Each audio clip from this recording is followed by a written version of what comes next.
ચાલો મિત્રો, આજે આપણે ડેલી કરંટ અફેર્સની ચર્ચા કરીશું. પ્રશ્ન 1. યુનેસ્કોના memory of the world Asia Pacific regional register 2024માં નીચેનામાંથી કયું કામ સામેલ કરવામાં આવ્યું છે? પંચતંત્ર અને રામચરિત્ર માનસ. યુનેસ્કોએ મેમોરી ઓફ ધ વર્લ્ડ રજિસ્ટરમાં 3 ભારતીય સાહિત્યિક કૃતિઓનો ઉમેરો કર્યો છે: રામચરિત્ર માનસ, પંચતંત્ર અને સહૃદય લોકોનાને યુનેસ્કોના memory of the world Asia Pacific regional રજિસ્ટરમાં સામેલ કરવામાં આવ્યા છે. રજિસ્ટર વિવિધ વર્ણનો અને કલાત્મક અભિવ્યક્તિઓને સાચવવા અને ઉજવવાના મહત્વને પ્રકાશિત કરે છે, જે આપણી સહિયારી માનવતાને આકાર આપે છે. રામચરિત્ર માનસની રચના ગોસ્વામી તુલસીદાસ દ્વારા કરવામાં આવી હતી. પંચતંત્ર પંડિત વિષ્ણુ શર્મા, જ્યારે આચાર્ય આનંદવર્ધન દ્વારા સહૃદય લોકોના, જેની રચના કરવામાં આવી છે. પ્રશ્ન 2. વર્લ્ડ હાઇડ્રોજન સમિટ 2024 ક્યાં યોજાઈ રહી છે, જ્યાં ભારતે પ્રથમ વખત પોતાનું પેવેલિયન સ્થાપિત કર્યું છે? Rotterdam, Netherland. World hydrogen summit 2024માં મેઇડન ઇન્ડિયા પેવેલિયન સ્થાપિત કરવામાં આવ્યું છે. મે 13 અને 15, 2024 દરમિયાન રોટરડેમ, નેધરલેન્ડમાં આયોજિત વર્લ્ડ હાઇડ્રોજન સમિટ 2024માં ભારતે પ્રથમ વખત પોતાનું પેવેલિયન સ્થાપિત કર્યું છે. ભારત સરકારના નવી અને પુનઃપ્રાપ્ય ઉર્જા મંત્રાલય દ્વારા સ્થાપિત ઇન્ડિયા પેવેલિયન. ભારતે જાન્યુઆરી 2023માં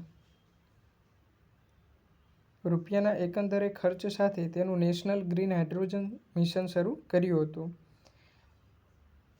19,744 કરોડ. ભારતે વર્ષ 2030ના અંત સુધીમાં 5 મિલિયન મેટ્રિક ટનની ગ્રીનહાઉસ ઉત્પાદન ક્ષમતા હાંસલ કરવા માટે મહત્વાકાંક્ષી લક્ષ્ય નક્કી કર્યું છે. ગ્રીન હાઇડ્રોજન શું છે? ગ્રીન હાઇડ્રોજન એ હાઇડ્રોજન ઇંધણનો સંદર્ભ આપે છે જે પુનઃપ્રાપ્ય ઉર્જા સ્ત્રોતમાંથી ઉત્પન્ન થતી વીજળીનો ઉપયોગ કરીને વિદ્યુત વિચ્છેદન પ્રક્રિયા દ્વારા ઉત્પન્ન થાય છે. પાણી H2O ને વિદ્યુત પ્રવાહનો ઉપયોગ કરીને હાઇડ્રોજન અને ઓક્સિજનમાં વિભાજિત કરવામાં આવે છે. જ્યારે આ પ્રક્રિયામાં વપરાતી વીજળી પવન, સૌર અને હાઇડ્રોઇલેક્ટ્રિક પાવર જેવા નવીનીકરણીય સ્ત્રોતોમાંથી આવે છે, ત્યારે ઉત્પાદિત હાઇડ્રોજનને ગ્રીન તરીકે ઓળખવામાં આવે છે. ગ્રીન હાઇડ્રોજનનું મુખ્ય પાસું હાઇડ્રોજન ઉત્પાદન પ્રક્રિયા કાર્બન ડાયોક્સાઇડ અથવા અન્ય ગ્રીનહાઉસ વાયુઓનું ઉત્સર્જન કરતી નથી. પ્રશ્ન 3. ટોચના 25 વિશ્વ રેન્કિંગમાં સ્થાન મેળવનાર ભારતનો પ્રથમ મેડલર કોણ બન્યો છે? મનિકા બત્રા. પ્રશ્ન 4.